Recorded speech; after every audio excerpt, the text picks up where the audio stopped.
Hi. Are you బాగున్నావా? Fine fine మీరు ఎలా ఉన్నారు? బాగున్నాము. ఏంటి సంగతులు? ఏంటంటే నార్మల్గా ఈ మధ్యన సినిమాల కోసం అసలు టాపిక్ ఏం మాట్లాడట్లేదు మీరు అసలు. సినిమా అనేది ఒక వినోదం.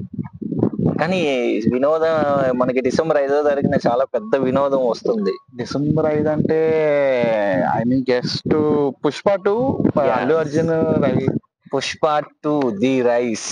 ది రైస్ కాదు, ది రూ. ఓకే ఓకే ఓకే ఓకే ఆయన కానీ అంతా బాగుంది, కానీ పుష్ప 2 మరి డిఎస్పి బయటికి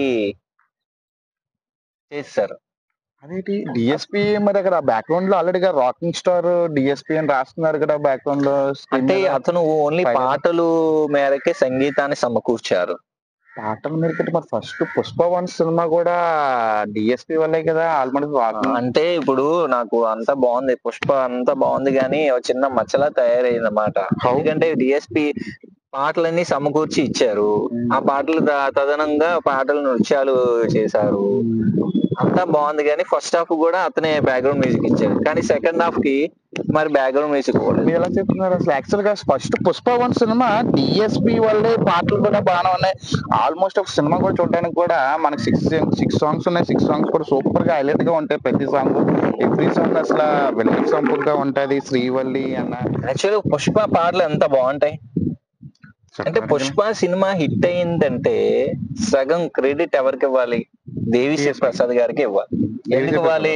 ఆల్మోస్ట్ ఒక సాంగ్స్ ఆ పాటలు బట్టి ఆ సినిమాకి అంత ఫాలోయింగ్ వచ్చింది. ఆ బ్యాక్గ్రౌండ్ మ్యూజిక్ అని శ్రీవల్లి గాని, దాకో దాకో మేకా గాని, ఊ అంటావా ఉప్పు అంటావా సమంత పాట గాని, ఈ పాటలన్నీ ఎవరి వల్ల హిట్ అయ్యాయి? డిఎస్పి. దేవిశ్రీ ప్రసాద్ పెద్ద మ్యూజికల్ రైటర్ అండి. అతను నెంబర్ 1 స్టార్. అతని ఇండస్ట్రీలో అతన్ని మరి ఢీ కొట్టడం కష్టం, కానీ సాంగ్స్ అయితే మాత్రం ఎప్పటి నుంచి అండి మన రామ్ సినిమా అంతకు పోతుంది. రామ్ సినిమా ఏంటండి జగడం. ఆ జగడం సినిమా నుంచి అసలు ఇలాగా ఎక్కడ చూసుకున్నా దేవిశ్రీ ప్రసాద్ సుకుమార్ గారి ఇతని కాంబినేషన్ ఇప్పుడు కాంబినేషన్ కాదు. Arya Jagadam, Arya 2, next 100% love, next 1 Nenokkadine, next Rangasthalam, next Pushpa 2 అంతా బానే ఉంది. కానీ యాక్చువల్ గా ఏమైందంటే ఈ సినిమా 3.5 సంవత్సరాల నుంచి సినిమా తీస్తున్నారు. మరి అది ఒకే సినిమాని కంటి పెట్టుకుని ఉండలేడు కదా డిఎస్పి. తను కూడా వేరే ప్రాజెక్ట్స్ చేసుకోవాలి కదా. మరి సుకుమార్ అంటే రాజమౌళి గారి కన్నా బాగా చెక్కుతాడు. అతను చాలా పర్ఫెక్షనిస్ట్ గా బాగా తీయాలని. అతనికి సీన్ నచ్చకపోతే షూటింగ్ క్యాన్సిల్ చేసేసి మళ్ళీ తర్వాత ఇప్పుడు అతనికి నచ్చినప్పుడు పెట్టుకుంటాడు. సో దీని వల్ల ఏమైంది, సినిమా అనేది పరిపూర్ణంగా ఇవ్వలేదు. రేపు డిసెంబర్ 5కి రిలీజ్ కాబోతున్న సినిమాకి మొన్న రీసెంట్ గా షూటింగ్ కంప్లీట్ అయింది అనమాట. సో ఇప్పుడు షూటింగ్ కంప్లీట్ అయ్యి ఇప్పుడే బ్యాక్గ్రౌండ్ మ్యూజిక్ చేస్తానంటే ఎలాగవుతుంది? అతను కూడా డిఎస్పి కూడా వేరే వేరే ప్రాజెక్ట్స్ ఉన్నాయి కదా. కొన్ని మీరు చెప్పాలి కదా ప్రొడ్యూసర్స్ గానీ, అరే బాబు మీ ప్రాజెక్ట్స్ పక్కన పెట్టుకొని మా పుష్ప సినిమా రిలీజ్ డేట్ కి దగ్గరకు వచ్చేస్తుంది, నువ్వు కొద్దిగా చేసి పెట్టవయ్యా అంటే చేసి పెడతాడు కదా. ఇన్ఫర్మేషన్ ఇవ్వాలి. అలాగే ఇన్ఫర్మేషన్ ఇవ్వలేదో మరి ఏమైందో అతన్ని పక్కన పెట్టేసి మన తమన్ తెచ్చారు. డిఎస్పీని పక్కన పెట్టి తమన్ను ఇద్దరు మ్యూజిక్ డైరెక్టర్లు తీసుకొని వచ్చారు. ఇప్పుడు మీకు తెలియకుండా మీరు ఒకటి ఇప్పుడు ఏదో చెప్తున్నారు, ఒక క్లాస్ కి దేనికో టీచర్ కింద వెళ్ళారు, మీరు బాగా చెప్తున్నారు, వేరే వేరే కారణాల వల్ల వేరే పనులు కూడా చేసుకుంటున్నారు. ఆ రోజు మీరు సంథింగ్ ఏదో అవ్వలేదు. అప్పుడు మిమ్మల్ని తీసేసి బాగా పనిచేస్తున్న మిమ్మల్ని తీసి వేరే వాళ్ళని వేస్తే మీకు ఏమనిపిస్తుంది? చాలా బాధ అనిపిస్తుంది.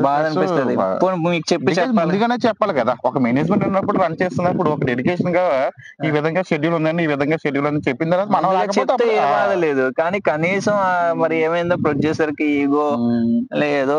మొన్న డిఎస్పి కూడా మొన్న చెన్నై ఈవెంట్ లో కూడా ప్రొడ్యూసర్స్ కి గట్టిగా ఇచ్చేసాడు. అతను కూడా ఎక్కడ తగ్గేది లే అన్నాడు. అంటే మనం ఏది కావాలన్నా మనం అడిగే తీసుకోవాలి, లేకపోతే అవ్వదు. ఏది క్రెడిట్ తీసుకోవాలన్నా అడిగే తీసుకోవాలి, లేకపోతే అవ్వదని చెప్తారు. సో డిఎస్పి అయితే లేడు ఫస్ట్ హాఫ్ వరకే మ్యూజిక్, సెకండ్ హాఫ్ కి అయితే డిఎస్పి కాదు. మరి దీని ప్రభావం పుష్ప సినిమా మీద ఎలా పడుతుంది అంటారు? ఉంది కదా వేకెన్సీ మరి, ఎందుకంటే డిసెంబర్ 15 వరకు మనం చెప్పలేం కదా. మరి బ్యాక్గ్రౌండ్ మ్యూజిక్ సెకండ్ పార్ట్ ఎలా ఉంటుందని చూసి జనాలు ఆదరిస్తున్నా లేదని చూడాలి. ఫస్ట్ పార్ట్ అయితే మాత్రం ఇది ఉందన్నారు కాబట్టి ఓకే. ఫస్ట్ హాఫ్ పాటలు కూడా బాగున్నాయి. ఇప్పుడు చూసేకి సూసేకి అకి రవ మాదిరి ఇంకా ఏ పాటలు వచ్చాయి కదా, బాగున్నాయి, అన్ని పాటలు బాగున్నాయి. మరి సెకండ్ పార్ట్ పుష్ప పుష్ప పుష్ప పుష్ప పుష్ప పుష్ప పుష్పరాజ్. మరి సెకండ్ పార్ట్ అనేది మరి చూసిన తర్వాత మనం డెసిషన్ తీసుకోగలము. ఆ పార్ట్ అనేది చూద్దాం. అంటే మీరు ఓవరాల్ గా చెప్పింది సెకండ్ పార్ట్ పుష్ప 2 అనేది డౌన్ అవ్వచ్చు అని అనుకుంటున్నారా మీరు? అంటే డౌన్ అవ్వదు, ఇటు బస్సులో డౌన్ అవ్వదు. ఎలాగ అంటున్నారు మీరు? డిఎస్పీ లేరు కదా మేడం, డిఎస్పీ లేరు గాని అంటే మనం బిర్యానీ చేసుకున్నాం, దాంట్లో ఒక పదార్థం లేదు. పదార్థం లేని మాత్రాన దాని యొక్క సువాసన, దాని యొక్క తత్వం అనేది మారిపోతుంది కదా. డిఎస్పీ లేని లోటు మన సెకండ్ హాఫ్ లో తెలియని గాక, కానీ ఫస్ట్ హాఫ్ ఆ పాటలు, ఆ మధురమైన పాటలు మన అలరింప చేస్తాయి. కానీ ముఖ్యంగా సుకుమార్ గారి డైరెక్షన్, మన ఐకాన్ స్టార్ అల్లు అర్జున్ గారి వీర ప్రతాపము సినిమాని ఒక రేంజ్ కి తీసుకుని వెళ్తాది అనేది అతిశయోక్తి కాదు. చాలా పెద్ద స్థాయిలో ఈ సినిమా విజయవంతం అవుతుందని నా ప్రగాఢ నమ్మకం. మీరే విధంగా ఉన్నారు? అయితే దీన్ని మనం సెకండ్ పార్ట్ మరి ఆడియన్స్ కి వదిలేద్దాం. ఆడియన్స్ మరి దాని ఆదరణ ఎలాగుంటది అనేది December 5th వరకు వెయిట్ చేస్తాం. ఓకే, ఇది మన పుష్ప 2 గురించి. ఇప్పుడు నెక్స్ట్, ఈ మధ్యన సినిమాలు చూడబుద్ధి వేయట్లేదు అంటే సినిమా 2 వారాల్లో 3 వారాల్లో టీవీల్లో, ఓటీటీల్లో, మొబైల్లో వచ్చేస్తుంటే మరి చూడడానికి మనకి అంత ఉంటుందా? రీసెంట్ గా ఇప్పుడు November 22 రిలీజ్ అయిన అప్పుడో ఇప్పుడో సినిమా చూసాను. ఇప్పుడు ఈ రోజు నిన్నే ఓటీటీలోకి వచ్చింది. ఇప్పుడు అది ఎప్పుడు రిలీజ్ అయిందో, ఎప్పుడు ప్రైమ్ మీడియాలో రిలీజ్ అయిందో అంటారు అసలు. కానీ ఆ సినిమా అంటే కార్తికేయ అంత పెద్ద స్టార్డమ్ తెచ్చుకున్న తర్వాత ఈ సినిమా తీసాడంటే అది నమ్మశక్యం కాదు. నాకు తెలిసి ఇది ఎప్పుడో పాత సినిమా అనుకుంటా. నేను మొన్న రీసెంట్ గా చూసాను, మెకానిక్ రాకీ సినిమా ఉంది, విశ్వశేఖ్ సినిమా. ఆ సినిమా కూడా December 22 రిలీజ్ అయింది. అది November 22 రిలీజ్ అయింది. మెకానిక్ రాకీ ఫ్రెష్ మూవీ, కొత్త సినిమా. మరి ఏమంటారు అసలు ఆ సినిమా కోసం? మెకానిక్ రాకీలు మరి సినిమా బాగుండొచ్చు, బాగుండిపోవచ్చు, కానీ ఈ మధ్యన సినిమా చూడాలనే ఆసక్తి, థియేటర్లకు వెళ్ళాలనే అనాసక్తిగా ఏర్పడుతుంది. ఇంట్రెస్ట్ ఉండట్లేదు. ఎందుకంటే ఒక నెలలోనే సినిమా వచ్చేస్తుంటే ఇంకా సినిమా థియేటర్ చూడాల్సిన అవసరం ఏముంది? ఇప్పుడు పుష్ప లాంటి సినిమాలు, గేమ్ చేంజర్ లాంటి సినిమాలు, మన 109, డాకు మహారాజ్, ఇలాంటి సినిమాలు చూడాలి థియేటర్ లోనే, చూస్తేనే ఒక తృప్తి, సంతృప్తి. మరి ఇలాంటి చిన్న చితక సినిమాలు థియేటర్ చూడాల్సిన అవసరం ఏముంది అనిపిస్తుంది. అంటే మీరు చూసారు కదా థియేటర్ లో. Okay okay okay. అంటే మెకానిక్ రాకీ చూసారు, నెక్స్ట్ జీబ్రా చూసారు. మరి ఏ విధంగా అనిపించింది? థియేటర్ లో చూడాల్సిన సినిమాలాగా అనిపిస్తున్నాయా, థియేటర్ లో చూడాల్సిన సినిమాలా కాదా? అయితే మాకు 100% చూడాలని చెప్పం, కానీ ప్రజల అభిప్రాయాన్ని ఎలాగనేది వాళ్ళ ఓటింగ్, వాళ్ళ ఇష్టం ప్రకారం చూసుకుంటారు. అయినా ఈ మధ్యన ఓటీటీ ఛానల్ కూడా టికెట్ రేట్ కన్నా చీప్ గా రావడం వల్ల మరీ దారుణంగా ఉన్నాయి. ఓటీటీ ఛానల్ సపోజ్ ఇప్పుడు మన టికెట్ రేటు 500 రూపీస్ తీసుకుని అనుకోండి, మామూలుగా ఒక ఐనాక్స్ లో, దాని ఓటీటీ ఛానల్ 300 రూపీస్ కి వచ్చేస్తుంది. ఏది బెస్ట్ అంటారు ఆప్షన్ మిడిల్ క్లాస్ ఫ్యామిలీకి? ఓటీటీలో చూసుకుంటే ఇక్కడ నచ్చినప్పుడు చూసుకోవచ్చు. చాలా బోలెడు చిత్రములు, బోలెడు సిరీస్ ప్రతి ఫ్రైడే వీక్లీ రిలీజ్ చేస్తున్నారు ఓటీటీలో కూడా. ఇక్కడ కూడా సండే ప్రతి ఫ్రైడే రిలీజ్ చేస్తున్నారు. ఇక్కడ మంత్లీలో 4 మూవీస్ రిలీజ్ అవుతున్నాయి. ఆ ఓటీటీలో అయితే మంత్లీలో 4 మూవీస్ రిలీజ్ అవుతాయి. ఏది బెస్ట్ అంటారు చెప్పండి? ఓకే, జీబ్రా సినిమా మా సత్యదేవ్ యాక్ట్ చేశాడు, బాగా చేశాడు. కానీ తను the best actor. God father లో కూడా చిరంజీవి గారికి ఆపోజిట్ గా చేశాడు. సత్యదేవ్ సరైన సినిమా పడిందా?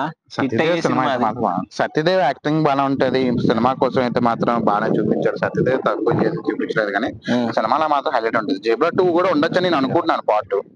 అంటే జీబ్రా సినిమా అంటే కన్నడ స్టార్ కూడా ఉన్నారు కదా, జాల్ రెడ్డి. అవునవును, అదే మన పుష్పలో ఉంటాడు జాల్ రెడ్డి. బ్యాక్గ్రౌండ్ అతనికి ఇంటర్వ్యూల తర్వాత ఒక 10 minutes బ్యాక్గ్రౌండ్ స్టోరీ ఇచ్చారండి అతనికి కూడా. చాలా బాగుంటది ఆ స్టోరీ కూడా. 10 minutes అతను విలనిజం అంటే ఏంటి అసలు, వాట్ ఈస్ విలనిజం అసలు, అలాగా ప్రతి సీన్ కూడా అతను బాగా చూపించాడు జాల్ రెడ్డిది. బాగాలేదని అయితే జీబ్రా అయితే ఆల్మోస్ట్ 100% సక్సెస్ఫుల్ గా బాగా. మెకానిక్ రాకీ నార్మల్ స్టోరీ ఏంటండి, అంటే యాక్చువల్ గా మెకానిక్ రాకీ ఇన్సూరెన్స్ స్టోరీ లాంటిది. అంటే ఒక పర్సన్ చనిపోతే అతను క్లెయిమ్ చేసుకోవడం, అలాగే 2 lakhs రూపీస్. ఆ క్లెయిమ్ చేసే ప్రాసెస్ లో మిగతా మీడియాలో ఉంటారు కదా బ్రోకర్స్, ఆ బ్రోకర్స్ ఎలాగ అమౌంట్ క్రాచ్ చేస్తారు, మనం ఎలా జాగ్రత్త పడాలి, అనేది ఒక క్లైమ్. ఆ క్లైమ్ కోసం జనాలకి అవగాహన తెలియాలి కదా. మనకి లేని ఇన్సూరెన్స్ ఉందని చెప్తారు వాళ్ళు. మనకి మన ఫాదర్ ఎప్పుడో ఇన్సూరెన్స్ కట్టారంటే ఆ ఇన్సూరెన్స్ 2 lakhs రూపీస్ క్లైమ్ చేసుకోవాలి అని ఆ టైప్ లో చెప్తుంటారు. అసలు ఒరిజినల్ మన ఫాదర్ అమౌంట్ కట్టారా, పే చేశారా, అసలు ఆ ఇన్సూరెన్స్ మన ఫాదర్ తీసుకున్నా లేదా మనం ఐడెంటిఫై చేసుకోవాలి ఫస్ట్. నెక్స్ట్ ఎవరు ఆ బ్రోకర్స్, అది నిజమైన ఒరిజినల్ అనేది ఐడెంటిఫై చేసుకోవాలి. అలాంటి అంటే ఈ మిడిల్ క్లాస్ వాళ్ళ టార్గెట్స్ లో ఏంటంటే మిడిల్ క్లాస్ ఫ్యామిలీలో టార్గెట్ చేసి చూపిస్తుంటారు సినిమాలో. ఆ మిడిల్ క్లాస్ ఫ్యామిలీలో మనం ఒక నెంబర్స్ కాబట్టి మనం ఐడెంటిఫై చేసుకుని మనం జాగ్రత్త పడాలి.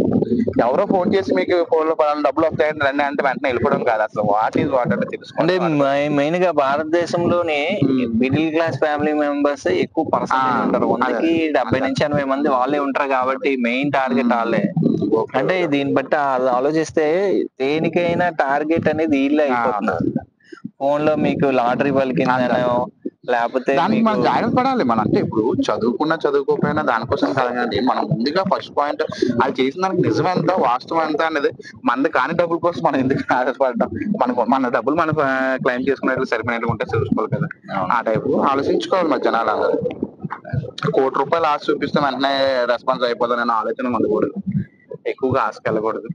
ఉన్నదాంతో చూసుకొని సరిపెట్టుకొని దానికి సంబంధించిన క్లైమ్ నిజమా లేదా అని తెలుసుకొని వాళ్ళు నిజమైన వాళ్ళ లేదా తెలుసుకొని చూసుకొని చేస్తే దాంట్లో విశ్వక్ రాక్షేక్ అదే విశ్వక్ సేక్ మాత్రం ఆ సినిమాలో మాత్రం బాగానే చూపించాడు. ప్లస్ వాడు మనకి ఒక 2 hours సినిమాలోనే మినిమం ఒక 1.5 hour వాడు మనకి బ్లేమ్ అదే బ్రెండ్ అనేది చూపిస్తాడు. కానీ లాస్ట్ హాఫ్ అన్ అవర్ మాత్రం రివర్స్ లో అయ్యి వాళ్ళకి చూపిస్తాడు. ఆ ఎవరైతే వాళ్ళ ఉంటారు కదా వాళ్ళకని చూపించి అన్ని చూపిస్తారు. బాగానే ఉంటుంది సినిమా. సో ఇది ఫ్రెండ్స్ మరి ఈ వారం సినిమా ముచ్చు. మరి ఈ స్పందన కూడా తెలియజేస్తారని సబ్స్క్రైబ్ చేసుకోండి. ఇలాంటి మరిన్ని వీడియోలు సబ్స్క్రైబ్ మై ఛానల్.